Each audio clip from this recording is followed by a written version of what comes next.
श्रीमद् भगवद गीता यथारूप अध्याय 18 उपसंहार संन्यास की सिद्धि श्लोक संख्या 78 अनुवाद एवं तात्पर्य श्री श्रीमद् कृष्ण कृपामूर्ति अभय चरणारविंद भक्तिवेदांत स्वामी प्रभुपाद द्वारा। यत्र योगेश्वरः कृष्णो यत्र पार्थो धनुर्धरः तत्र श्रीर्विजयो भूतेर्ध्रुवा नीतिर्मतिर्मम। यत्र जहाँ योगेश्वर योग के स्वामी कृष्ण भगवान कृष्ण यत्र जहाँ पार्थ पृथापुत्र धनुर्धर धनुर्धारी तत्र वहाँ श्री ऐश्वर्य विजय जीत भूति ही विलक्षण शक्ति ध्रुवा निश्चित नीति ही नीति मति ही मम मेरा मत। अनुवाद। जहाँ योगेश्वर कृष्ण है और जहाँ परम धनुर्धर अर्जुन है वहीं ऐश्वर्य विजय अलौकिक शक्ति तथा नीति भी निश्चित रूप से रहती है, ऐसा मेरा मत है। ओम अज्ञानतिमिरान्धस्य ज्ञानाञ्जनशलाकया चक्षुरुन्मीलितं येन तस्मै श्रीगुरवे नमः। श्रीचैतन्यमनोभीष्टं स्थापितं येन भूतले स्वयं रूपकदा मह्यं ददाति स्वपदान्तिकं वन्देऽहं श्रीगुरोः श्रीयुतापदकमलं श्रीगुरुं वैष्णवांश्च। श्रीरूपं सागरजातं सैगण्डगुणान्वितं तं सजीवं साद्वैतं सावधूतं परिजनसहितं कृष्णचैतन्यदेवं श्री राधा कृष्ण पादान सैगण ललिता श्री विशाखान्वितांश। श्री कृष्ण चैतन्य प्रभु नित्यानंद श्री अद्वैत गदाधर श्रीवासादि गौरभक्तवृंद। हरे कृष्णा कृष्णा कृष्णा हरे हरे हरे राम राम राम हरे हरे। तो सबसे पहला प्रश्न धृतराष्ट्र का ये था कि धर्म क्षेत्रे कुरुक्षेत्रे समवेतायुत्सवः मामकः पांडवाश्चैव किम कुर्वत संजय। कि इस धर्म क्षेत्र कुरुक्षेत्र में मेरे पुत्र और पांडव जो युद्ध करने के लिए एकत्रित हुए हैं आगे उन्होंने क्या किया। तो उसके जवाब में उनका पूछने का ये था कि जीत किनकी होगी। तो इसके जवाब में संजय ये बता रहे हैं कि आपके जीतने की कोई आशा नहीं है। क्यों? क्योंकि यत्र जहाँ भी योगेश्वर जो योग के ईश्वर हैं कृष्ण और जहाँ अर्जुन हैं धनुर्धारी वहीं पे श्री होगी, वहीं पे विजय होगी, वहीं पे भूतिर होगी। भूतिर मतलब विशेष शक्ति और वहीं पे नीति होगी। तो बता रहे संजय की अल्टीमेटली जीत किसकी होगी? युधिष्ठिर के पक्ष की होगी, क्योंकि उनके पक्ष में अर्जुन है और भगवान कृष्ण हैं। तो ये बहुत ही समझने जैसा तात्पर्य है। तो हम तात्पर्य पढ़ेंगे क्या प्रभुपाद जी बोल रहे हैं। भगवद गीता का शुभारंभ धृतराष्ट्र की जिज्ञासा से हुआ। वो भीष्म द्रोण तथा कर्ण जैसे महारथियों की सहायता से अपने पुत्रों की विजय के प्रति आशावान था। उसे आशा थी कि विजय उसके पक्ष में होगी। लेकिन युद्ध क्षेत्र के दृश्य का वर्णन करने के बाद संजय ने राजा से कहा, आप अपनी विजय की बात सोच रहे हैं लेकिन मेरा मत है कि जहाँ कृष्ण तथा अर्जुन उपस्थित है वहीं संपूर्ण श्री होगी। उसने प्रत्यक्ष पुष्टि की कि धृतराष्ट्र को अपने पक्ष के विजय की आशा नहीं रखनी चाहिए। विजय तो अर्जुन के पक्ष की निश्चित है, क्योंकि उसमें कृष्ण है। श्री कृष्ण द्वारा अर्जुन के सारथी का पद स्वीकार करना एक ऐश्वर्य का प्रदर्शन था। कृष्ण समस्त ऐश्वर्यों से पूर्ण हैं और उनमें से एक वैराग्य है। इस वैराग्य के भी अनेक उदाहरण प्राप्त है, क्योंकि कृष्ण वैराग्य के भी ईश्वर हैं। तो सबसे पहले संजय ये बता रहे हैं कि युद्ध जो है, इसका जो पक्ष है उसमें जीत किसकी होगी? पांडवों की होगी, क्योंकि भगवान और अर्जुन वहाँ पे हैं। पहले तो ये बता रहे हैं। दूसरा बता रहे हैं प्रभुपाद जी तात्पर्य में कि भगवान सभी ऐश्वर्यों के स्वामी हैं। तो 6 ऐश्वर्य हैं भगवान के पास असीमित मात्रा में, अनंत मात्रा में, जिसमें एक ऐश्वर्य है वैराग्य। तो भगवान जब अर्जुन के सारथी का पद स्वीकार करते हैं तो वैराग्य के ऐश्वर्य को प्रकट करते हैं। ठीक है। और कौन से ऐश्वर्य भगवान के? शक्ति, यश, बल, धन, सौंदर्य। शक्ति, यश, बल, धन, सौंदर्य और वैराग्य और ज्ञान। तो भगवान इसमें अर्जुन के सारथी के पद को स्वीकार करके वैराग्य का ऐश्वर्य अपना प्रकट करते हैं। युद्ध तो वास्तव में दुर्योधन तथा युधिष्ठिर के बीच था। अर्जुन अपने ज्येष्ठ भ्राता युधिष्ठिर की ओर से लड़ रहा था। चूँकि अर्जुन तथा कृष्ण तथा अर्जुन युधिष्ठिर की ओर थे, अतएव युधिष्ठिर की विजय ध्रुव थी। युद्ध को ये निर्णय करना था कि संसार पर शासन कौन करेगा। संजय ने भविष्यवाणी की कि सत्ता युधिष्ठिर के हाथ में चली जाएगी। यहाँ पर इसकी भी भविष्यवाणी हुई है कि इस युद्ध में विजय प्राप्त करने के बाद युधिष्ठिर उत्तरोत्तर समृद्धि लाभ करेंगे, क्योंकि वे न केवल पुण्यात्मा तथा पवित्रात्मा थे, अपितु वे कठोर नीतिवादी थे। उन्होंने जीवन भर कभी भी असत्य भाषण नहीं किया था। तो इसमें 2 बातों का यहाँ पे प्रभुपाद जी तात्पर्य में दे रहे हैं। आगे क्या होने वाला है तो उसके बारे में बताया कि आगे युद्ध, क्योंकि युद्ध शुरू होने वाला था, तो इसमें बताया है कि सबसे पहले तो संसार पे राज्य शासन किसका करेगा। तो संजय भविष्यवाणी करते ही सत्ता युधिष्ठिर के हाथ में चली जाएगी। पहली बात तो ये।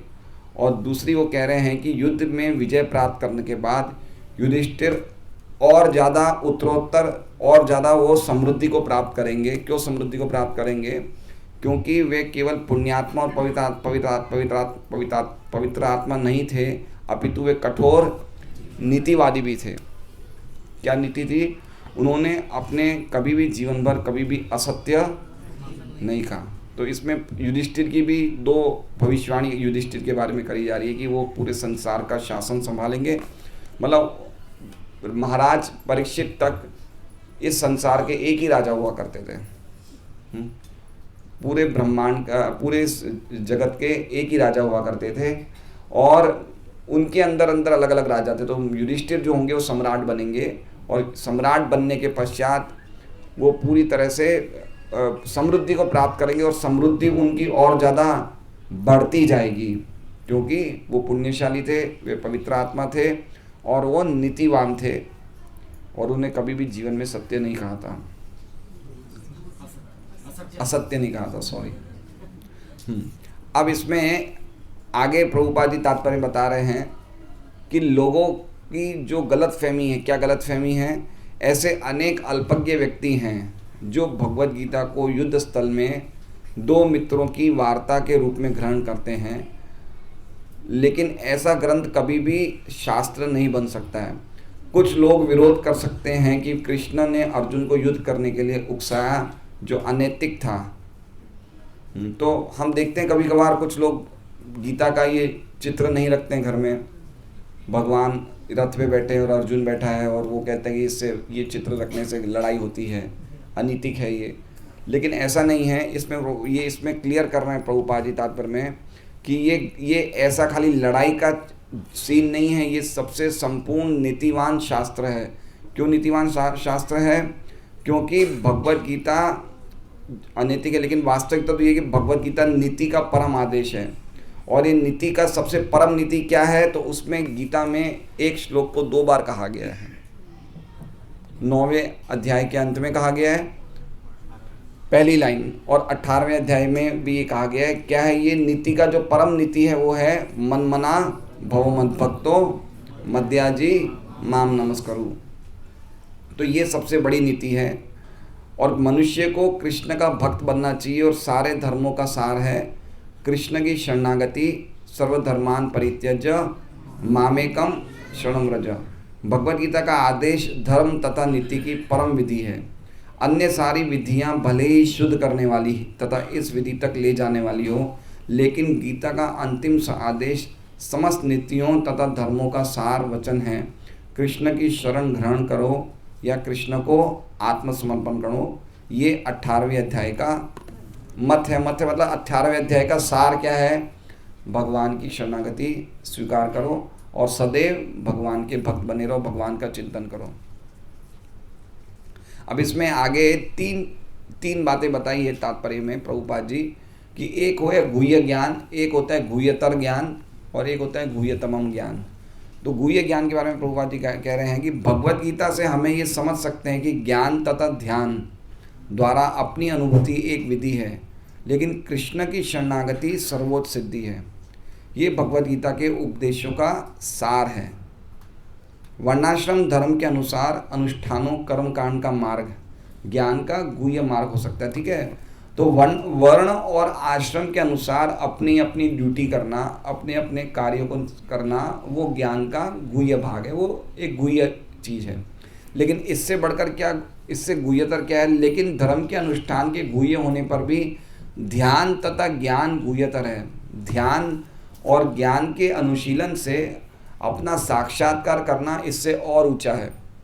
ठीक है, खाली अपनी ड्यूटी पालन करना अच्छी बात है, लेकिन इससे और ऊंचा है कि अपना साक्षात्कार करो कि हम ये शरीर नहीं हैं, हम आत्मा हैं, है ना। देखिए भगवान भागवत में सुखदेव गोस्वामी कहते हैं धर्म सुनिश्चित पुंसाम विश्वक्सेन कथासूय नोत्पादे यदि रतिम श्रम एवं ही केवलम। अगर हम अपने धर्म के कार्यों को धर्म के अनुसार अपने कार्य कर रहे हैं, लेकिन अगर भगवान विश्वक्सेन के प्रति हमारे कथा में उनके कथा के प्रति या उनके संदेश के प्रति हमें सुनने में रति नहीं है, तो श्रम एवं ही केवलम है। तो हमें ड्यूटी करनी चाहिए, ये गुह्य बात है, ये सही बात है, शुरुआत है, लेकिन उसके आगे हमें साक्षात्कार करना चाहिए कि हम ये शरीर नहीं है, हम आत्मा हैं। इसमें लिखा है कि धर्म के अनुष्ठान के गुह्य होने पर भी ध्यान तथा ज्ञान गुह्यतर है। और उसके ऊपर बताया है कि तथा पूर्ण कृष्ण भावना भावित होकर भक्ति में कृष्ण की शरणागति गुह्यतम उपदेश है। यही 18वें अध्याय का सार है। और 18वें अध्याय का क्या, ये पूरे गीता जी का ही सार है ये, कि भगवान की शुद्ध भक्ति में हमें लगना चाहिए और शरणागति को प्राप्त होना चाहिए। अब इसमें आगे प्रभुपाद जी तात्पर्य में कह रहे हैं कि भगवद गीता का एक और अन्य विशेषता ये है कि ये वास्तविक सत्य, संपूर्ण सत्य या वास्तविक सत्य क्या है, तो वो बता रहे कि अल्टीमेट ट्रूथ, परम सत्य क्या है। तो परम सत्य बताया है। परम सत्य क्या है? भगवान कृष्ण है, ये परम सत्य है एब्सोल्यूट ट्रूथ। परम सत्य कृष्ण है। और परम सत्य की अनुभूति 3 रूपों में होती है। कौन से 3 रूप होते हैं? निर्गुण ब्रह्म, अंतर्यामी परमात्मा तथा भगवान श्री कृष्ण। परम सत्य के पूर्ण ज्ञान का अर्थ है कृष्ण का पूर्ण ज्ञान। तो अगर हम भगवान कृष्ण की शुद्ध भक्ति में लगे हुए हैं तो हमें परम सत्य का पूर्ण ज्ञान प्राप्त होता है। यदि कोई कृष्ण को जान लेता है तो ज्ञान के सारे विभाग इसी ज्ञान के अंश हैं। कृष्ण दिव्य हैं क्योंकि वे अपनी नित्य अंतरंगा शक्ति में स्थित रहते हैं। अंतरंगा शक्ति मतलब समझ रहे हैं, भगवान सभी शक्तियों के स्वामी हैं। तो हम लोग जो हैं, भगवान की 3 शक्तियां विशेष है, अंतरंगा शक्ति, बहिरंगा शक्ति और तटस्था शक्ति। और अंतरंगा शक्ति में भगवान के 3 हिस्से हैं, संधिनी, संवित और आह्लादिनी। तो भगवान हमेशा अंतरंगा शक्ति में स्थित रहते हैं। और जो भगवान का धाम है, भगवान का नाम है, भगवान की जो भक्ति है, ये सब अंतरंगा शक्ति से प्रकट होती है।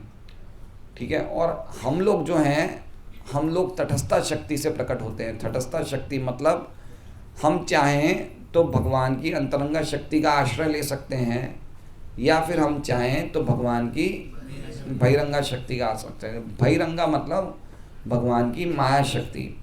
तो भगवान की बहिरंगा शक्ति से ये भौतिक जगत बनता है। गुणमयी त्रिगुणमयी माया शक्ति से ये भौतिक जगत का निर्माण होता है। भगवान की अंतरंगा शक्ति से भगवान का नाम रूप गुण लीला धाम प्रकट होता है। और हमें ये ऑप्शन है, हमें ये स्वतंत्रता इतनी दी गई है कि हम चूज़ कर सकते हैं कि हमें भगवान की अंतरंगा शक्ति में रहना है या हमें बहिरंगा शक्ति में रहना है। अगर हम अंतरंगा शक्ति में रहते हैं तो हम महात्मा हैं, और अगर हम भगवान की बहिरंगा शक्ति में रहते हैं तो हम दुरात्मा हैं। ठीक है, ऐसा भगवान गीता जी में कहते हैं, महात्मा नस्तु माम पार्थ देवी प्रकृति आश्रिता, कि जो महात्मा है वो मेरी देवी प्रकृति का आश्रय लेते। तो देवी प्रकृति मतलब भगवान की अंतरंगा शक्ति। भजन्य अनन्य मनसो ज्ञात्वा भूतादिम अवयम, और वो मेरा अनन्य भाव से भजन करते हैं क्योंकि वो जानते हैं कि मैं सभी चीज़ों का सर्व कारण हूँ। इसलिए भगवान की भक्ति करने का सबसे पहला प्रिंसिपल ये है कि भगवान ने हमें जो दिया है उसके उपकार को भक्त को हर क्षण याद रखना चाहिए। जो शुद्ध भक्त होते हैं, वो शुद्ध भक्तों का भक्ति करने का जो प्रथम आधार है वो ये है कि उन पे जो भगवान एवरी मोमेंट हर क्षण जो करुणा और जो उपकार कर रहे हैं वो भक्त उसको कभी भूल नहीं पाता है। हमें सांस मिल रही है, आंखें दिख रही है, जो कुछ भी दिख रहा है किसकी कृपा से मिला है? या तो हम खुद निर्माण कर रहे हैं, हम बिना सांस के रह नहीं सकते, तो सांस कहाँ से आ रही है?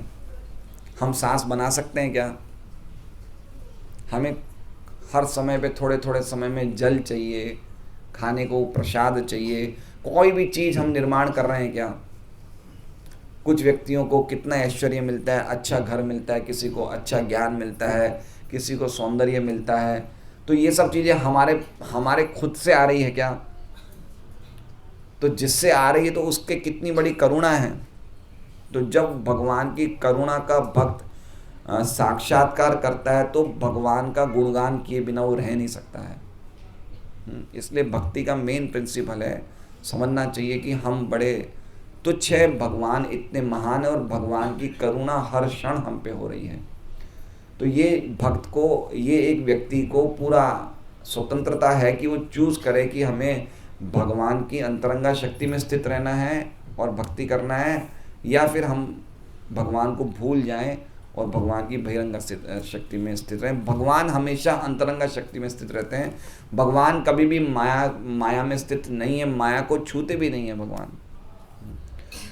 अजोपि सन्नवय आत्मा भूतानाम ईश्वरोपि सन प्रकृतिम स्वाम अधिष्ठाय संभवाम्यात्म माया, कि यद्यपि मैं अजन्मा हूँ और यद्यपि मैं सभी भूतों का ईश्वर हूँ, फिर भी मैं अपनी माया से प्रकट होता हूँ। तो भगवान जो अपनी माया से प्रकट होते हैं वो है अंतरंगा शक्ति से। भगवान का जो शरीर है उसमें बहिरंगा शक्ति का कोई भी लेन देन नहीं है। भगवान दिव्य सच्चिदानंद विग्रह है भगवान का व्यक्तित्व जो है, जो हम देख रहे हैं, सुंदर राधा श्याम सुंदर देख रहे हैं, ये साक्षात जो हैं, ये सभी कारणों का, इनका शरीर सभी कारणों का कारण है। ये शरीर से ही सब कुछ निकल रहा है। भगवान का शरीर जो है वो दिव्य है, वो परम सत्य है। कृष्ण परम सत्य है। ऐसा नहीं है कि कृष्ण का परमात्मा रूप परम सत्य है, कृष्ण का निर्विशेष रूप परम सत्य है। कृष्ण का ये जो रूप हम सामने देख रहे हैं यही परम सत्य है। परम सत्य का मतलब ये हमेशा रहता है, ये हर समय रहता है, ये हर जगह रहता है। सर्वत्र हरि सर्वत्र सर्वदा, हर जगह रहता है और हर समय रहता है। इसलिए भगवान की भक्ति भी हर जगह होनी चाहिए और हर समय होनी चाहिए। ठीक है, तो ये समझना चाहिए परम सत्य का अर्थ मतलब हर क्षण सत्य है। हमारे जीवन में, हम भौतिक जगत में रिलेटिव ट्रूथ है। रिलेटिव ट्रूथ मतलब कुछ समय तक ही सत्य है। जैसे 2000 के नोट सत्य थे लेकिन अब सत्य नहीं है, आप समझे? तो इसे बोलते हैं रिलेटिव ट्रूथ। लेकिन भगवान की भक्ति है और भगवान है वो एब्सोल्यूट ट्रूथ है, मतलब वो हमेशा रहने वाले हैं वो। तो इसलिए कहा है कि गीता की एक विशेषता है कि भगवान को परम सत्य के रूप में भगवान को स्थापित किया है भगवद गीता में। और परम सत्य की अनुभूति 3 रूपों में हुई है जो हमने समझा है। हर एक, ये पूरा जगत भी परम सत्य ही है। जो कुछ भी है ये भी भगवान का एक रूप ही है, निर्विशेष रूप। ठीक है, कोई भी चीज जो है वो भगवान से अछूती नहीं है। जैसे पानी की बाल्टी में हम लोग वो डालते हैं, क्या डालते हैं, वो वाइट कलर का क्या होता है, फिनाइल होता है, एसिड होता है।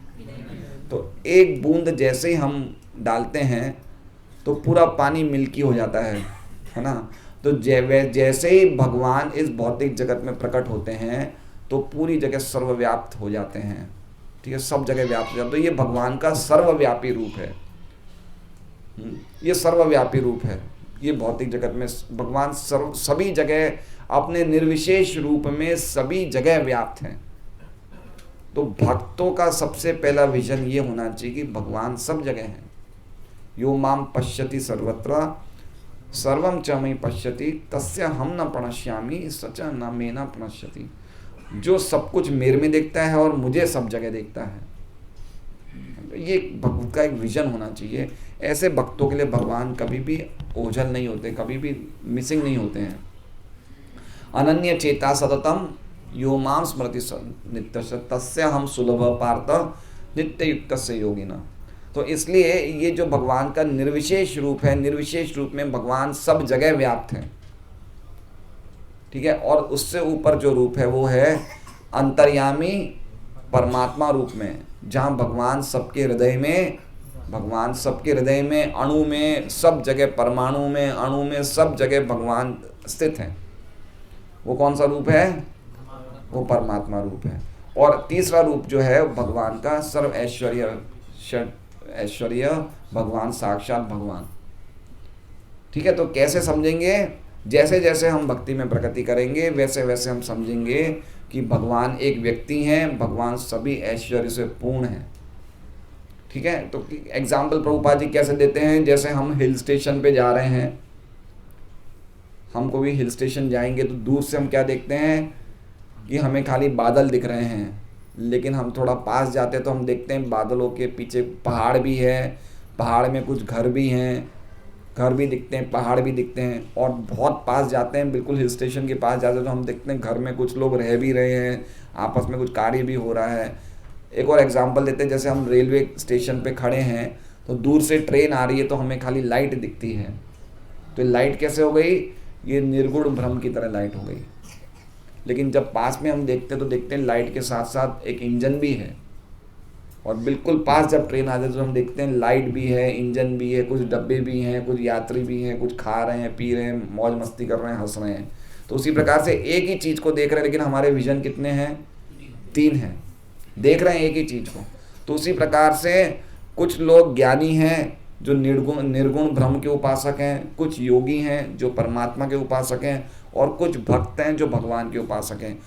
तीनों का सब्जेक्ट मैटर एक ही है, लेकिन तीनों अलग अलग कैटेगरी के स्टूडेंट्स हैं, लेकिन विषय वस्तु एक ही है। तो हमारी प्रगति के आधार पे है, हम जितना ज़्यादा प्रगति करेंगे उतना ज़्यादा हम भगवान के वास्तविक जो परम सत्य का जो वास्तविक अल्टीमेट जो डेस्टिनेशन है भगवान का साक्षात्कार करेंगे। यदि कोई कृष्ण को जीव उनकी शक्ति से प्रकट हैं और 2 श्रेणी में होते हैं, एक होते हैं नित्यबद्ध तथा एक होते हैं नित्य। ये सब एक्चुअली में ये पूरा प्रभुपाद जी तात्पर्य के पूरा गीता जी का ही संपूर्ण सब कुछ इसमें थोड़ा थोड़ा सब लिख दिया। तो नित्यबद्ध हैं और एक नित्य मुक्त हैं। तो हम लोग कौन सी श्रेणी में हैं? हम लोग नित्य मुक्त हैं, नित्यबद्ध हैं? हम सब नित्यबद्ध हैं। नित्यबद्ध मतलब हम हमेशा भगवान को भूलते रहते हैं। नित्य मुक्त कौन होते हैं? जो कृष्ण को कभी नहीं भूलते, जो भगवान के साथ ही रहते हैं। कभी कभी भगवान ऐसे नित्य मुक्त आत्माओं को नीचे भेजते हैं प्रचार के लिए। जैसे शील प्रभुपाद हैं, वो नित्य मुक्त हैं। यद्यपि वो उन्होंने विवाह किया, उन्होंने कुछ व्यापार किया, उन्होंने कुछ कामकाज किया, लेकिन वो अपने जीवन में कभी भी कृष्ण को नहीं भूले। तो नित्य मुक्त का अर्थ होता है दे नेवर फॉरगेट, वो कभी भी कृष्ण को नहीं भूलते। और नित्यबद्ध मतलब वो हमेशा भूलते हैं। ठीक है, हम लोग याद कर रहे हैं, ज़बरदस्ती याद कर रहे हैं, लेकिन नित्य मुक्त ऐसे व्यक्ति होते हैं जो याद नहीं करना चाहते हैं तो भी वो याद किए बिना नहीं रह सकते हैं। जैसे गोपियों का उदाहरण, गोपियाँ बोलती हैं आपस में कि हम कृष्ण तुम हमारे दिमाग से निकल जाओ, हम परेशान हो गए, लेकिन फिर भी वो कृष्ण को नहीं भूल पाते थे। तो ये नित्य मुक्त और नित्य बद्ध, हम चाहें तो भगवान के धाम जा सकते हैं, नित्य बद्ध होने पे भी हमें सुविधाएं मिली है। कृष्ण भूली लेकिन नित्य भक्त का क्या है कि नित्य भक्त अपने बल से ज्ञान प्राप्त नहीं कर सकता है। इसलिए चैतन्य चैतन्य में श्लोक है, माया मुग्ध जीवेर नाही स्वतः कृष्ण ज्ञान, जीवेर कृपाय कैला कृष्ण वेद पुराण। हम माया मुग्ध हैं, इसलिए अपने बल से कृष्ण के बारे में नहीं जान सकते, इसलिए कृष्ण ने कृपा करके हमें शास्त्र दिए जिससे कि हम भगवान के बारे में जान सकें और भगवान के धाम जा सकें। तो नित्य मुक्त और नित्य बद्ध ये अलग अलग जीव हैं। ऐसे जीवों की संख्या असंख्य हैं और वह सब कृष्ण के मूल अंश माने जाते हैं। अच्छा, नित्य बद्ध की संख्या ज़्यादा है, नित्य मुक्त की संख्या ज़्यादा है? नित्य मुक्त की संख्या ज़्यादा है या नित्य बद्ध की संख्या ज़्यादा है? नित्य बद्ध की, नित्य मुक्त। अच्छा ये बताइए, शहर में ज़्यादा लोग रहते हैं, शहर के अंदर जेल में ज़्यादा लोग रहते हैं, है ना? तो उसी प्रकार से जेल के लोगों की संख्या कम है, शहर के लोगों की संख्या ज़्यादा है। तो उसी प्रकार से नित्य बद्ध की संख्या कम है, नित्य मुक्त की संख्या, और ये रोज़ हम बोलते भी हैं, अनंत कोटि वैष्णव वृंद की अनंत कोटि, है ना? तो भगवान के जो भक्त हैं उनकी संख्या बहुत ज़्यादा है, नित्य मुक्तों की संख्या बहुत ज़्यादा है नित्य बद्ध की। और ऐसा भी, ये भी शास्त्रों की बात है कि जो भगवान की सृष्टि है उसमें 1/4 हिस्सा ही भौतिक जगत का है, 3/4 हिस्सा आध्यात्मिक जगत का है। वो त्रिपाद विभूति है, ये एक पाद विभूति है। तो ये सब पूरा इसको रिवाइज कर रहे हैं प्रभुपाद जी इस तात्पर्य में। भौतिक शक्ति ये सब कृष्ण के मूल अंश माने जाते हैं, कृष्ण के मूल अंश। देखिए बहुत समझने जैसी बात है, हम किसके अंश हैं? हम भगवान के अंश हैं। और कोई हमारे एक भक्ति सिद्धांत सरस्वती गोस्वामी ठाकुर जब प्रचार करते थे वो इतना जोर देते थे, कभी कभी कुछ भक्तों को भक्ति में आने में बड़ी कठिनाई होती थी कि मेरे परिवार का ये ड्यूटी है, मेरा ये मेरी जवाबदारी है। लेकिन भक्ति सिद्धांत सरस्वती कहते थे कि ये आप जवाबदारी को कभी भी पूरा नहीं कर पाओगे, आपको आना ही पड़ेगा। तो एक भक्त आना चाहता था, वो ज्वाइन होना चाहता था मठ में, गौड़िया मठ में। तो वो नहीं हो रहा था कि मेरी वाइफ है, मेरी माँ है। तो उन्होंने देखा कि धीरे धीरे उनकी माता जी का भी देहांत हो गया, उनकी वाइफ का भी देहांत हो गया। तो बड़े उदास हो गए कि ये क्या हो गया। तो उनको एक वो भक्ति सिद्धांत सरस्वती महाराज के शिष्य ने कहा कि ये भगवान की कृपा हुई है कि अब तुम्हें पूरा मौका है कि तुम अब फुल टाइम भक्ति में लग जाओ। लेकिन वो बोले नहीं, मेरे नीचे मेरे 2 भाई भी हैं, उनका क्या होगा? तो उन्हें बताया कि तुम चिंता मत करो, कुछ ना कुछ उनका होगा। तो वो उनको फिर कैसे ना कैसे आया, वो 2 भाई रो रहे थे कि मेरे भाई जा रहे हैं, फिर भी भक्ति सिद्धांत सरस्वती महाराज बोले नहीं, तुम भक्ति में लग जाओ। मतलब पॉइंट ये कहने का है, ये कृष्णा के हम मूल अंश हैं। और कोई किस्सों में तो ऐसा भी होता था कि कोई व्यक्ति ब्रह्मचारी बनता था तो भक्ति सिद्धांत सरस्वती महाराज उनको छुपा देते थे कि माता पिता को पता चलेगा तो लेके चले जाएंगे। एक व्यक्ति कृष्ण के पास आना चाहता है, वो कृष्ण का मूल अंश है, हम भगवान के मूल अंश हैं। ये कितना बड़ा ये कितनी बड़ी माया का प्रभाव है कि हम सोचते हैं ये मेरा बच्चा है, ये मेरा घर है, ये मेरा परिवार है।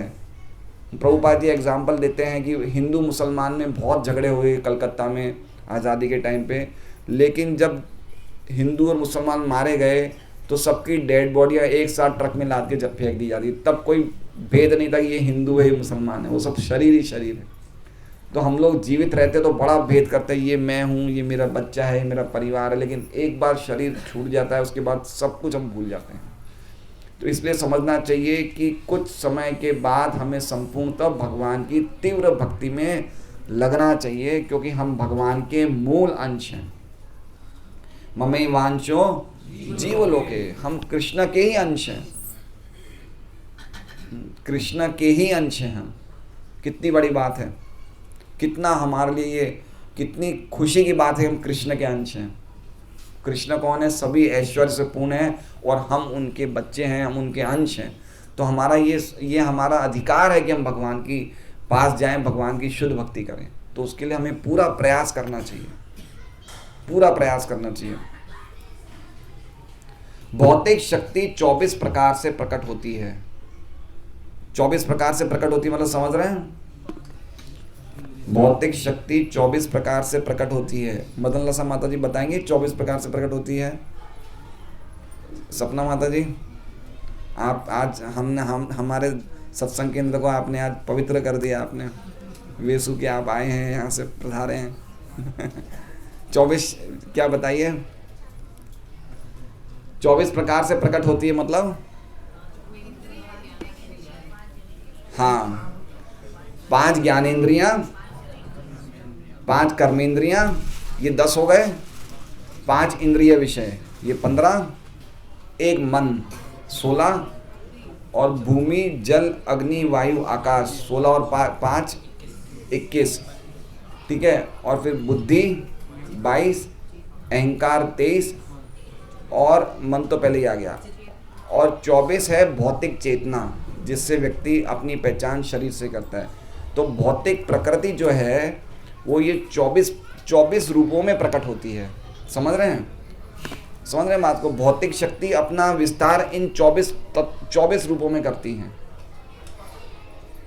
ये बहुत ये देखिए, ये सब चीज़ें हैं ना, भक्तों को याद होना चाहिए सब। ये हमारे जैसे स्कूल के बच्चे जो होते हैं ABCD पढ़ते हैं ना, वो तो उनके लिए वो एक वो दरवाज़ा बंद कर दीजिए, वो ABCD पढ़ते हैं तो उनके लिए एक बेसिक नॉलेज होती है। तो ऐसे भक्तों के लिए 24 तत्व क्या है, शक्तियाँ का नाम क्या है, ये सब पता होना चाहिए।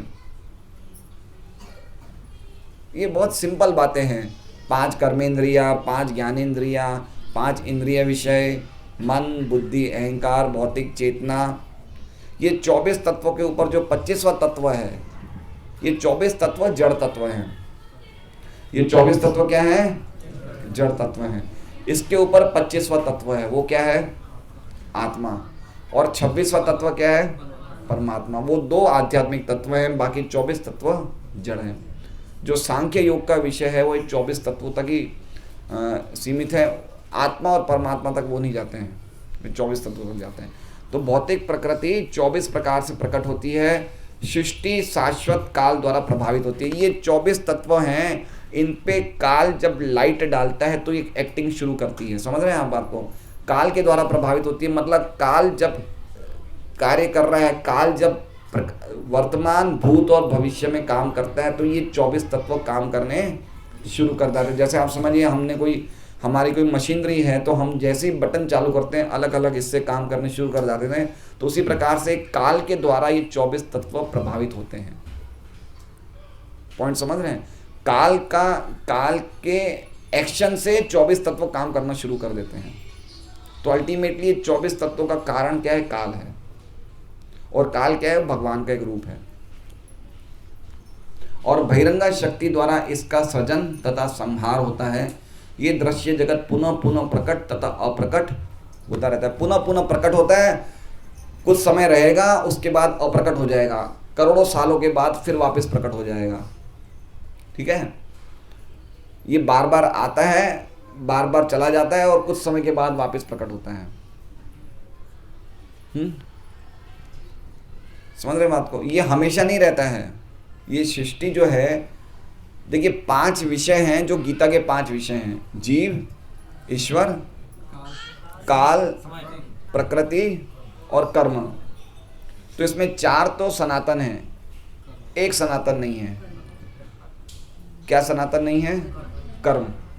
कर्म को हम चाहें तो बदल सकते हैं, 4 चीज़ों को नहीं बदल सकते हैं। तो ये जो भौतिक प्रकृति है ये हमेशा रहती है, लेकिन कभी कभी ये गायब हो जाती है, कभी कभी वापस आ जाती है। जैसे अभी भौतिक प्रकृति कौन सी अवस्था में? अभी ये प्रकट अवस्था में है। कुछ समय के बाद ये संहार हो जाने के बाद कुछ करोड़ों अरबों सालों तक ये अप्रकट अवस्था में रहेगी। लेकिन हम तो रहेंगे ही, हम रहेंगे, लेकिन हम भी क्या रहेंगे? अनकॉन्शियस स्टेज में रहेंगे। सुप्त अवस्था बोलते हैं। कौन सी अवस्था बोलते हैं? हम लोग सोए हुए रहेंगे। और फिर जब प्रकृति वापस जब निर्माण का समय आएगा तो हम जिस सुप्त अवस्था में जो पिछले क्रिएशन में थे वापस हम जागृत होते, और जो हमारी इच्छाएं बाकी रह गई थी, जो हमारी इच्छाएं पेंडिंग रही थी, उसके अनुसार और हमारे कर्मों के अनुसार वापस हमें शरीर मिलते हैं। तो ये चलता रहता है, साइकिल चलती रहती है, प्रकट होता है अप्रकट होता है, हम भी प्रकट होते हैं अप्रकट होते हैं। तो इस प्रकार से हम, इसलिए हम नित्यबद्ध कहे जाते हैं। नित्यबद्ध मतलब हम कब से इस भौतिक जगत में, इसकी कोई गिनती नहीं है। इस प्रकार कहा जाता है कि जितने इस भौतिक जगत में एटम्स हैं, क्या है, अणु हैं, इतने जन्म हमारे हो चुके हैं। आप समझ रहे हैं बात को? हम कितना चिंता करते हैं कि मेरी बेटी की शादी करनी है, लेकिन कितने जन्मों में शादी करता आ रहा हूँ बेटी की। आप समझिए, वही चीज़ को मैं रिपीट कर रहा हूँ। हमें लगता है यही जीवन में जो कुछ जीना है, सब कुछ है, ये आखिरी जीवन, लेकिन ऐसा नहीं है। जितने अणु हैं, कितने अणु हैं, आप खाली पर्वत पाटिया में इस महेश्वरी भवन के अणु पूरे 100 साल में नहीं गिन सकते हो। इस महेश्वरी भवन में, इस 70x30 के हॉल में धूल के कणों को हम 100 साल तक नहीं गिन सकते हैं। तो धूल के कणों से भी छोटे होते अणु। तो इस ब्रह्मांड में जितने अणु हैं, उतने जन्म हमारे भौतिक जगत में हो चुके हैं। इसलिए हमें कहा जाता है नित्यबद्ध, ये हमेशा बद्ध ही रहने वाला है। ये भगवान की बहुत बड़ी कृपा होती है जब हमें एक प्रामाणिक गुरु मिलते हैं। ब्रह्मांड ब्रह्मीते कौन? भाग्यवान जीव। गुरु कृष्ण प्रसादे पाए भक्ति लता बीज। देखिए, हम गुरु के कृष्ण की कृपा से हमें भक्ति लता बीज मिला है, और हम चाहें तो इस नित्यबद्ध अवस्था से निकल सकते हैं। ये मिस नहीं करना चाहिए, नहीं तो वापस हम चले जाएंगे, वापस उसी चीज में हम हमेशा रहेंगे। कितने कितने करोड़ों जन्मों अरबों जन्म हमारे हो चुके हैं। देखना चाहिए हमारी क्या स्थिति है। हम कितनी बार आ चुके, हम लोग कितनी बार छिपकलियां बन चुके हैं, कितनी बार हम मेंढक बन चुके हैं, कितनी बार हम लोग गिरगिट बन चुके हैं, कितनी कितनी योनियां हम प्राप्त कर चुके हैं। तो हमें समझना चाहिए कि बस अब हमें प्रयास करना चाहिए कि किस प्रकार हम निकल जाएं। कितने बार हम करोड़पति बन गए हैं, कितनी बार हम राजा बन गए हैं, कितने बार हम भी प्राइम मिनिस्टर बने होंगे, कभी हम भी बने होंगे। तो इसलिए अगर कोई व्यक्ति हमें बोलता है कि ये इतना व्यक्ति धनी है और तुम क्या भक्ति करो, तो आपको जवाब देना चाहिए हम भी बन चुके हैं भाई धनी, हम उससे पार हो चुके हैं। अभी हमें और नहीं जानना इस मामले में, हम ये सब अवस्थाएं पार कर चुके हैं। इसलिए अफसोस नहीं करना चाहिए कि हम बन चुके हैं ये सब। हम हर प्रकार का जीवन देख चुके हैं। हम लोग बार बार हम उसी चीज को रिपीट कर रहे हैं, पुनः पुनः चर्विता चरवणाना, वही चीज को बार बार चबा रहे हैं हम। इसलिए समझना चाहिए कि हम बार बार प्रकट हो रहे हैं, बार बार अप्रकट हो रहे हैं। वो कौन सा श्लोक है 8वें अध्याय का? भूत्वा भूत्वा प्रलीयते भूतग्राम से एवायम। पहली लाइन क्या है? सहस्र युग पर्यंतम अव्यक्ताद व्यक्तय सर्वा प्रभुवन्ति राग में रात्रियाग में प्रलियन्ते तत्र संगे भूतग्राम स एवायम भूत्वा भूत्वा प्रलियते रात्रियाग में अवश्य बात प्रभवती है राग में। कि हम ब्रह्मा जी के दिन में आते हैं, ब्रह्मा जी की रात में वापस हो जाते हैं। ब्रह्मा जी की एक दिन की रात में एक रात ब्रह्मा जी की 43 अरब करोड़ सालों की हैं। इतने टाइम हम सोते हैं, बताइए। ये ब्रह्मा जी के एक दिन में हमारा ये होता है, तो ब्रह्मा जी के 100 साल में तो हम कितने टाइम तक सोते हैं। तो ये सब चीज़ें ये हमें शास्त्र में पढ़ना चाहिए कि हम लोग किस स्थिति में थे, किस स्थिति में अभी हैं, और आगे हमें भविष्य अपना कैसा बनाना चाहिए। भगवद गीता में 5 प्रमुख विषयों की व्याख्या की गई है। भगवान, भौतिक प्रकृति, जीव, शाश्वत काल तथा सभी प्रकार के कर्म। मैं आज पढ़ रहा था प्रियव्रत राजा का भागवतम में। तो राजा प्रियव्रत मनु के बेटे थे और बड़े बेटे थे, और राजा प्रियव्रत शादी ही नहीं करना चाहते थे। तो उन्होंने बचपन से ही नारद जी के मार्गदर्शन में भगवान की शुद्ध भक्ति में लगे रहे, और उनके छोटे भाई उत्तानपाद राजा बने। फिर उत्तानपाद के जितने वंशों के वर्णन है वो सब राजा बने। फिर इनके वंश प्रचेताओं तक चले, उसके बाद कोई था नहीं, तो फिर मनु ने कहा प्रियव्रत अब तुम्हें राजा बनना पड़ेगा। तो प्रियव्रत ने मना कर दिया। तो 4 महाजन खाली प्रियव्रत को समझाने हैं कि भाई ये भगवान की इच्छा, तुम राजा बनो। 4 महाजन, 12 में से 4 महाजन गंधमादन पर्वत पे आए प्रियव्रत को समझाने लिए। इतने बड़े राजा थे प्रियव्रत, इतने बड़े भगवान के भक्त थे। कौन थे 4 महाजन? ब्रह्मा, शिवजी, नारद जी और स्वयंभू मनु। फिर प्रियव्रत राजा बनते हैं और राजा बनने के बाद उन्होंने जो अचीवमेंट्स, उपलब्धियां प्राप्त की, उन्होंने ये देखा कि दिन के समय सूर्य इस जगह पे रोशनी देता है, तो रात्रि के टाइम पे इस जगह पे अंधेरा रहता है। तो ऐसा रात्रि के उस जगह के लोगों के लिए क्यों ये अन्याय हो रहा है? तो उन्होंने अपनी शक्ति से एक और सूर्य का निर्माण किया और उनके रथ के पहियों से उन्होंने 7 समुद्रों का, 7 बड़े बड़े समुद्रों के बाउंड्रीज बनाई रथ के पहियों से। इतने बड़े राजा थे, लेकिन इतनी भौतिक उपलब्धियां प्राप्त करने के बाद भी अंत में वो अफसोस करते कि मैंने शादी क्यों की, मैं इन चीज़ों में क्यों पड़ा। तो प्रभुपाद जी तात्पर्य में लिखते हैं कि इतनी उपलब्धियां करने के बाद भी वो अफसोस कर रहे हैं कि मेरी भगवान की प्राप्ति में मेरा टाइम और ज़्यादा लंबा गया। तो हमारी उपलब्धियां क्या है? सभी बोलिए हरे कृष्णा कृष्णा कृष्णा हरे हरे, हरे राम। हमारी उपलब्धियां क्या है? हम पूरे जीवन में 1-2 मकान बना लेते हैं, 4-5 गाड़ियां खरीद लेते हैं, 2-4 बच्चे हो जाते हैं, वो भी अमेरिका भेज देते हैं। ये हमारी उपलब्धियां हैं। तो प्रभुपाद जी उसमें लिख रहे हैं तात्पर्य कि प्रियव्रत की इतनी उपलब्धियां होने के बाद भी वो अपनी उपलब्धियों पे धिक्कार रहे हैं कि ये क्या मैंने किया, मैंने आपको प्राप्त करने में इतना टाइम लेट कर दिया। तो ये समझना चाहिए कि हम लोग को ये नहीं समझना चाहिए कि हम इतना टाइम इन चीज़ों में लगाएं, बाद में भक्ति कर लेंगे, नहीं हो पाएगी। जो हम सही अवस्था में है उसी अवस्था में गंभीरता से लग जाना चाहिए।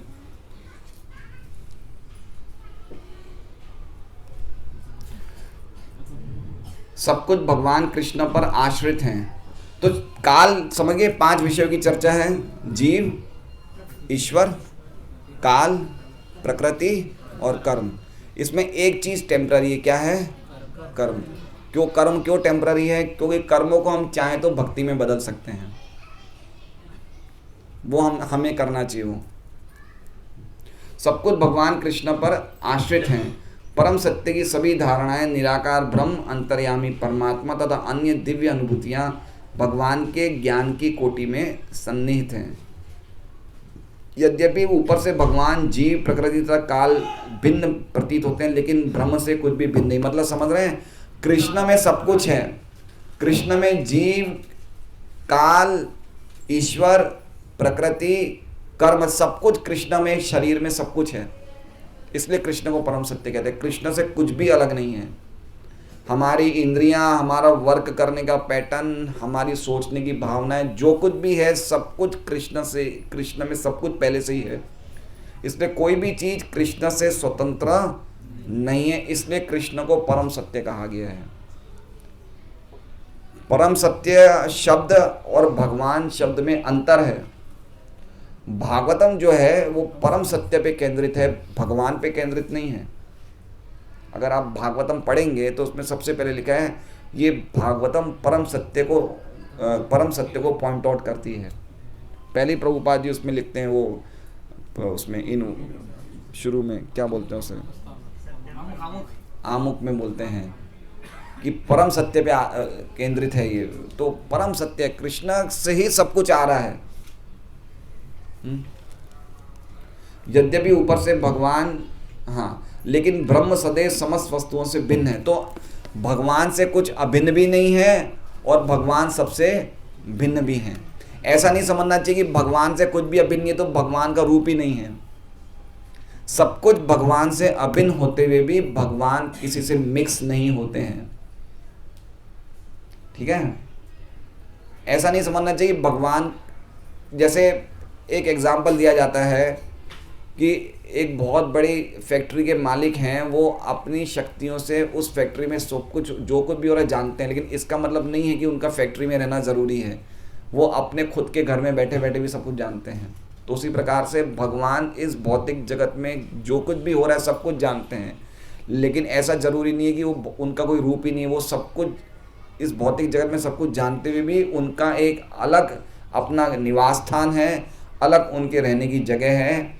गोलोक एवं निवसति अखिलात्म भूतो, उनका निवास स्थान गोलोक में, लेकिन फिर भी वो सभी भूतों के जीव, सभी भूतों के आत्मा है, सब कुछ जानते हो क्या हो रहा है। तो एक तरह से देखा जाए तो वो अभिन्न भी है सब कुछ से, लेकिन साथ साथ में अभिन्न होते हुए भी वो भिन्न है। भगवान चैतन्य का दर्शन है अचिंत्य भेदा भेद। अचिंत्य मतलब जो हमारी चिंतन शक्ति से परे है, और भेद और अभेद, भगवान सब कुछ चीज़ों से अलग भी हैं और सबसे एक भी हैं। ये क्या बोलते हैं, ऐसे अलग अलग बड़े बड़े आचार्यों के अलग अलग फिलोसॉफियाँ हैं। जैसे शंकराचार्य की केवल अद्वैत मतलब सब कुछ एक ही है, ठीक है। रामानुजाचार्य की है विशिष्ट अद्वैत, ठीक है। मध्वाचार्य की है शुद्ध द्वैत, निम्बार्काचार्य की है द्वैताद्वैत, और विष्णु स्वामी की है विशिष्ट द्वैत, और चैतन्य महाप्रभु की अचिंत्य भेदाभेद, ठीक है। ये सब प्रभुपाद की बुक्स में सब लिखा हुआ है। ये दर्शन पद्धति परम सत्य के पूर्ण ज्ञान से युक्त है। जीव अपने मूल रूप में शुद्ध आत्मा है, वो परमात्मा का एक परमाणु मात्र है। इस प्रकार भगवान कृष्ण की उपमा सूर्य से की जाती है, सूर्य से दी जा सकती है, और जीवों को सूर्य प्रकाश से। चूंकि सारे जीव कृष्ण की तटस्थ, समझ रहे हैं। ये सिंपल एग्जाम्पल दे रहे हैं प्रभुपाद जी। कौन सा? भगवान कौन है और जीव कौन है? तो भगवान कौन है? सूर्य है, और जीव कौन है? सूर्य किरण या सूर्य प्रकाश। तो सूर्य प्रकाश कहाँ से आ रहा है? सूर्य से ही आ रहा है ना। तो सूर्य प्रकाश क्या है? सूर्य ही तो है। सूर्य प्रकाश और सूर्य में कोई भेद है क्या? सुरेश जी, सूर्य प्रकाश कहाँ से आ रहा है? सूर्य से आ रहा है। तो सूर्य प्रकाश का कोई अलग अस्तित्व है क्या सूर्य से? कोई भेद ही नहीं है। सूर्य प्रकाश बना ही सूर्य से है। लेकिन सूर्य प्रकाश आपके कमरे में आ सकता है तो आपको अच्छा लगेगा, लेकिन सूर्य आ जाएगा तो अच्छा लगेगा क्या? नहीं ना, सूर्य से पूरा कमरा जल जाएगा। समझ रहे हैं बात को? यद्यपि वो दोनों एक ही हैं, लेकिन फिर भी अलग अलग भी हैं। तो उसी प्रकार से यद्यपि भगवान और जीव अभेद भी हैं, लेकिन फिर भी भेद है। हम ऐसा नहीं कह सकते कि सूर्य प्रकाश सूर्य से कंप्लीटली हर तरीके से एक है। सूर्य प्रकाश हमें अच्छा लगता है, हमें सुबह सुबह 7-8 बजे सूर्य आता है तो हमें धूप में बैठना 2 मिनट अच्छा लगता है, लेकिन इसका मतलब ये नहीं कि हम सूर्य में बैठ सकते हैं। सूर्य के पास जा भी नहीं सकते, हम जल जाएंगे तुरंत।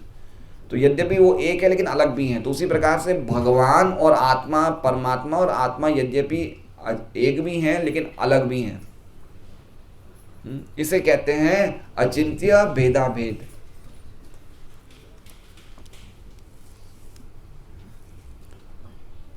जो कि सारे जीव कृष्ण की तटस्थता शक्ति है। तटस्थता मतलब समझ रहे हैं? तट बोलते हैं ना, तट जैसे समुद्र का तट होता है, तो तट मतलब एक बॉर्डर होती है। तो इस साइड समुद्र है और इस साइड ज़मीन है, ठीक है। अब हम तट पे हैं, मतलब हम बॉर्डर पे हैं। हम चाहे तो समुद्र में जा सकते हैं, हम चाहे तो ज़मीन में रह सकते हैं। तो इसी प्रकार से जीवात्मा को तटस्था शक्ति कहा गया है। तो जीवात्मा चाहे तो अंतरंगा शक्ति में रह सकता है या फिर बहिरंगा शक्ति में। बहिरंगा शक्ति मतलब वो भगवान को भूल के माया में रह सकता है, और वो अंतरंगा शक्ति में हमेशा भगवान की भक्ति में लगा रह सकता है। ये स्वतंत्रता हमें दी गई है।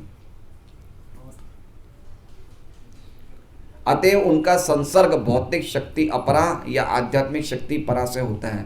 दूसरे शब्दों में जीव भगवान की 2 शक्तियों के मध्य में स्थित है। लिखा है ना, मध्य में स्थित है मतलब तट पे स्थित है। और चूंकि उसका संबंध भगवान की पराशक्ति से है, अतएव उसमें किंचित स्वतंत्रता रहती है। अब इसका संबंध पराशक्ति से क्यों है? भगवान का संबंध, जीव का संबंध पराशक्ति से क्यों है? क्योंकि जीव में चेतनता है। भौतिक शक्ति में चेतनता। अब ये देखिए, जैसे मोबाइल है, इसमें 24 तत्व है, कितने भी तत्व होंगे, इसमें चेतनता नहीं है। तो ये पराशक्ति नहीं, ये कौन सी शक्ति है? अपराशक्ति है। लेकिन ये चाहे कितने रुपए का महंगा होगा, लेकिन इसको जब तक मैं बटन नहीं दबाऊंगा ये चलेगा नहीं। इसलिए इसकी क्वालिटी थोड़ी डाउन है। हमारी जो क्वालिटी है थोड़ी अच्छी है, ऊंची है, क्योंकि हम चेतन है, हमें चेतनता है, इसमें चेतनता नहीं। इसलिए हमें कहा गया कि हमारा संबंध भगवान की पराशक्ति से, क्योंकि भगवान परम चेतन है और हम भगवान विभू चेतन है, हम अणु चेतन है। विभू चेतन मतलब समझ रहे हैं? विभू चेतन मतलब क्या हो गया? जैसे मान लीजिए कि जगत प्रभु के पेट में दर्द हो रहा है, तो जगत प्रभु के पेट में दर्द होगा तो उसकी दर्द की अनुभूति कबीर प्रभु को होगी क्या? या उनकी धर्मपत्नी श्यामला माता जी को होगी क्या? दर्द किसको होगा? सिर्फ उन्हीं को होगा। इसका मतलब क्या हुआ? उनकी जो चेतनता है उनके शरीर तक ही है। लेकिन भगवान विभू चेतन मतलब भगवान हर एक शरीर में क्या हो रहा है भगवान सब जानते हैं। इसलिए भगवान को कहा है कि परम चेतन, और हम कौन है? हम सीमित चेतनता है और भगवान में असीमित चेतनता है। क्षेत्रज्ञम चापि माम विद्धि सर्व क्षेत्रेषु भारत। मैं सभी शरीरों में रहता हूं, और आत्मा कितने शरीर में रहती है? वो सिर्फ एक शरीर में रहती है। ये पूरा रिवीजन है, पूरा ये होने वाला है पूरा, आप लोग खुश हो जाइए थोड़ी देर। दूसरे शब्दों में इस स्वतंत्रता का उसमें दूसरे शब्दों में जीव भगवान की दो शक्तियों के मध्य में स्थित है, और चूंकि उसका संबंध भगवान की पराशक्ति से है, अतएव उसमें किंचित स्वतंत्रता रहती है। कितनी बड़ी बात है कि हमें स्वतंत्रता है। बोलिए अगर हमें कोई ऐसा शरीर मिल जाए जिसमें स्वतंत्रता ही नहीं रहे तो क्या होगा? समझ रहे हैं बात को? अगर हमें पेड़ का शरीर मिल जाए तो क्या हो सकता है बताइए? कुछ नहीं करेंगे, हम एक जगह खड़े रहेंगे। आजकल आज की आधुनिक सभ्यता को कम कपड़े पहनने का शौक है, तो क्या बनेंगे? पेड़ बनेंगे। पेड़ बनेंगे। जो कम कपड़े पहनते हैं वो क्या बनेंगे? पेड़ बनेंगे। पड़े रहेंगे एक दिन एक ही जगह पे 5000 साल, 500 साल, 1000 साल पड़े रहेंगे। कोई स्वतंत्रता नहीं है। कोई उसको काट देगा, कोई कुछ भी कर लेगा, कुछ नहीं कर सकता है पेड़। चेतनता है उसमें लेकिन स्वतंत्रता नहीं है। उनको दर्द का महसूस होता है। पेड़ों को भी जब काटा जाता है तो उनको दर्द होता है। प्रभुपाद जी ने जितने बड़े बड़े मंदिर बने कभी भी पेड़ों को कटवाया नहीं। देखिए आप वृंदावन में बीच में एक पेड़ है, बॉम्बे के जूहू टेम्पल में बीच में पेड़ है। प्रभुपाद जी कभी नहीं कटवाया पेड़ों को, क्योंकि उनमें जान जीव है, उनको दर्द होता है उनको। लेकिन स्वतंत्रता नहीं है। वो डिसीजन नहीं ले सकते हैं। उनको कुछ भी नहीं कर सकते भाई मुझे यहाँ सत्संग में आना है या मुझे होटल में जाना है। ये इतनी स्वतंत्रता उनमें नहीं है। इसलिए जीवों को हमें बहुत ये जो स्वतंत्रता मिली ये भी भगवान की बहुत बड़ी कृपा है। अगर इस स्वतंत्रता का हम दुरुपयोग करेंगे तो स्वतंत्रता खींच ली जाएगी। हरे कृष्णा कृष्णा कृष्णा हरे हरे, हरे राम राम राम। इस स्वतंत्रता के सदुपयोग से ही वो कृष्ण के प्रत्यक्ष आदेश के अंतर्गत आता है। इस प्रकार वो हलादिनी शक्ति की अपनी सामान्य दशा को प्राप्त होता है। हलादिनी शक्ति मतलब समझ रहे हैं? हलादिनी शक्ति मतलब आनंद देने वाली शक्ति। तो ये आनंद देने वाली शक्ति किसकी है? ये कृष्ण की है। ठीक है, तो ये कृष्ण की शक्ति है जो कृष्ण को आनंद देती है। कृष्ण को क्या पहुंचाती है? आनंद पहुंचाती है। और हम कृष्ण के अंश हैं, तो हमारे में भी हलादिनी शक्ति है, हमारे में भी आनंद प्राप्त करने की इच्छा है, हमें भी सुख चाहिए। लेकिन हम ये आनंद किस में ढूंढ रहे हैं? जड़ चीजों में। इसलिए हम परेशान हो रहे हैं। अगर हम ये आनंद भगवान को पहुंचाएंगे हलादिनी शक्ति के द्वारा, तो जब भगवान आनंद में हो जाएंगे हम अपने आप आनंद में हो जाएंगे, क्योंकि हम भगवान के क्या हैं? रिफ्लेक्शन है। जैसे मान लीजिए कि अगर जगत प्रभु अपने बाल डाई करवा ले और बहुत अच्छा मेकअप करे और कांच में देखेंगे तो कांच में भी इनकी रिफ्लेक्शन अच्छा लगेगा नहीं लगेगा? ओरिजिनल जगत प्रभु सजते हैं तो कांच में भी सुंदर लगेगी नहीं लगेंगे? तो ओरिजिनल हम कृष्ण को प्रसन्न करेंगे तो हम उनके रिफ्लेक्शन तो अपने आप ही खुश हो जाएंगे। हम अपने आप को खुश करने जाएंगे तो खुश नहीं होंगे, क्योंकि जो प्लेजर पोटेंसी है, जो आह्लादनी शक्ति है, वो अल्टीमेटली कृष्ण की है। तो कृष्ण को आनंद पहुंचाने से हम अपने आप ही आनंद में आ जाएंगे, क्योंकि हम उनके रिफ्लेक्शन हैं। रिफ्लेक्शन मतलब समझ रहे हैं? जैसे मान लीजिए कि ऊपर चांद है तो हम नीचे रात के पूनम के दिन रात को हम नीचे कोई तालाब देखते तो चांद का रिफ्लेक्शन कहाँ दिखता है? तालाब में। लेकिन ओरिजिनल चांद कहाँ है? ऊपर है। तो ओरिजिनल कृष्ण ऊपर है, हम उनके रिफ्लेक्शन हैं। हम उनके रिफ्लेक्शन में, हमारे में वो सेम कृष्ण जैसी वो नहीं है, लेकिन फिर भी हम उनके रिफ्लेक्शन है। तो हमारा रिफ्लेक्शन का काम क्या है? कृष्ण को आनंद पहुंचाना। तो ऑटोमेटिकली हम आनंद में आ जाएंगे, अपने आप आनंद प्राप्त करने जाएंगे इंद्रियों के द्वारा। तो जितना ज़्यादा हम आनंद प्राप्त करेंगे इन जड़ इंद्रियों के द्वारा, उतना ज़्यादा हम परेशान हो जाएंगे। जो रोगी जो जितना भोग करेगा वो उतना रोगी बनेगा, है ना। आज मैंने एग्जाम्पल सुना, उदाहरण सुना। प्रभुपाद जी बोलते हैं, एक इससे संबंधित नहीं है लेकिन मैंने सुना तो बता रहा हूँ। प्रभुपाद जी बोलते हैं जो दिन में एक टाइम प्रेशर मल पास करता है वो योगी है। क्या है? जो दिन में 2 टाइम मल पास करता है वो भोगी है, और दिन में 3 टाइम जो करता है वो रोगी है। एक लेक्चर में मैंने सुना, योगी भोगी रोगी। हरे कृष्णा। श्रीमद् भगवद गीता की जय। तो आज हमारा संपूर्ण भगवद गीता एक बार हमने थोड़ा बहुत प्रयास किया पूरा करने का। अब देखा भगवान ने चाहा तो फिर वापस नित्यम भागवत सेवया वापस गीता जी का पाठ करेंगे। हरे कृष्णा।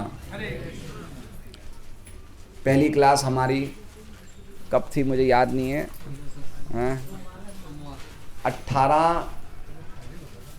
18 जनवरी 2010 में सोमवार का दिन था, दुम्बाल बालाजी मंदिर में। पहले सोमवार को लेक्चर हुआ करते थे रात को। हरे कृष्णा। हरे कृष्णा।